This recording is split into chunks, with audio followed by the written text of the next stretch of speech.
Nick speaking, and welcome to this video. Right, this is just another update on the work that I'm doing for this Star Wars Royal Guard, which is for Martin McNeil's 100 subscriber competition. If you haven't heard about the channel or the competition, go and check it out. Still plenty of time to enter. Go and give Martin a sub, and don't forget to say that I sent you over, because that will really help me out. That will give me an extra entry into the competition. So I will put a link in the description to Martin's channel.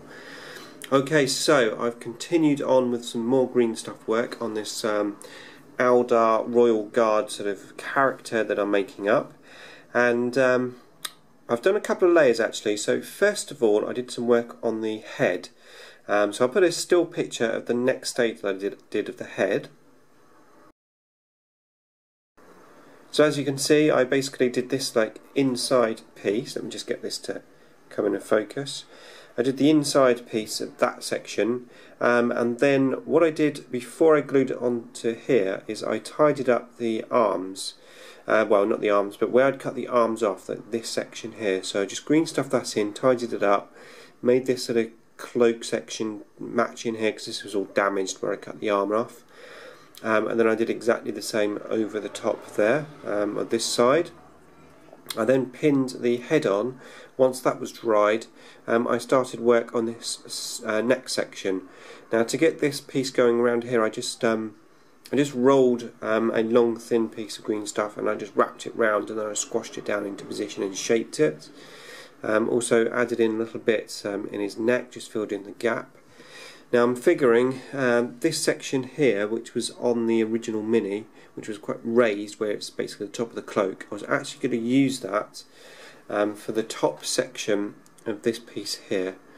So I'm going to wrap that round. I'm going to keep the two little runes on there because I think that will match in with the Eldar theme quite nicely. Now at the moment he's looking a little bit skinny on the top, so what I'm going to do is I'm going to beef up these shoulders slightly so that you can sort of imagine his arms you know, being on the outside there. So I'm going to beef them up a little bit, and then I'm going to get to work on the head again. So this is a slightly better picture of what the head is supposed to look like. As you can see, it is really getting there. I've got this sort of side section to do here, so what I'll do is I'll add the green stuff going here and around and down, and then once I've beefed up the arms I shall do the like this section that goes over its shoulders. I'll do that on both sides, bring it round, match it in, and that will be pretty much done.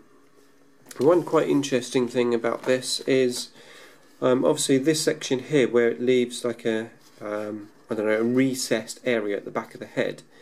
That's going to be quite good because obviously I'm using this Guardian head as a basis, which is going to make it a little bit more sticky-outy, which is fine because I'm trying to match it into the Eldar theme. But I was thinking that actually looks very, very similar to like the Shadow Spectre's head that I did, and the Warlock heads. So I think that would look pretty cool. So yeah, still got lots of work to do, but I have a question here for you guys. And I'm very interested to find out your answers, especially from you, Martin.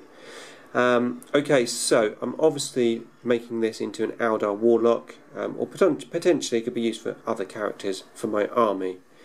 And I'm toying with the possibility of actually painting it in my Eldar colours, so rather than having it red, having it purple. Now I'm still going to do like this masky section with like a satin varnish, and I'll do the cloak obviously with matte varnish so you get the same effect.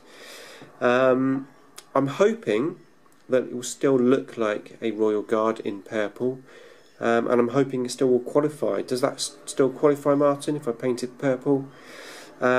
If you would prefer, I can paint it red for the competition and maybe repaint it afterwards.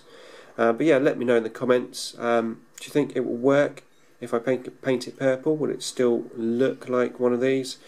I think it will. I'm hoping it will anyway. Okay, so like I said, a lot more work to do, but rather than just like having it all finished, at least now hopefully getting a rough idea of how I'm doing this. And the key thing to doing green stuff, I find, is to actually build it up in layers. Just do one section, let it dry, and do another section.